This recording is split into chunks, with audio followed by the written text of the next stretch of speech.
ഷാജൻ സ്കറിയയെ റോട്ടിലിട്ട് മർദ്ദിച്ചതിനെ ഒരിക്കലും അനുകൂലിക്കാൻ പറ്റുന്നില്ല.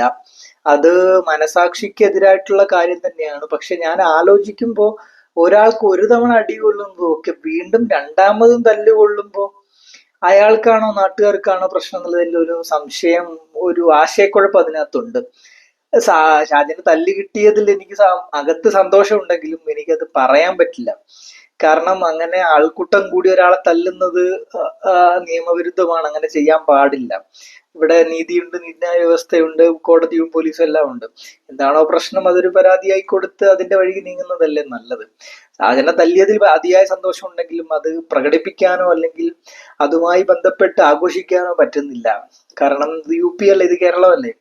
അപ്പോ ഒരാളെ കൂട്ടം കൂടി തല്ലുന്നത് അത്ര ശരിയായ നടപടിയല്ല. പ്രത്യേകിച്ച് വ്യാജവാർത്ത മാത്രം കൊടുക്കുന്ന ഒരാളെ അങ്ങനെ റൂട്ടിലിട്ട് തല്ലുന്നത് ശരിയല്ല. അദ്ദേഹം ഇനിയും വ്യാജവാർത്തകൾ കൊടുക്കുകയും ബാക്കിയുള്ള കുടുംബങ്ങൾ അനാഥമാക്കുകയും ചെയ്യുന്നതായിരിക്കും ഇതിന്റെ രീതി. അതുകൊണ്ട് കൈവയ്ക്കാതിരിക്കുക. വെക്കുമ്പോ കാലോ വല്ല മടലോ ഒക്കെ വെക്കുന്നതായിരിക്കും ബെറ്റർ.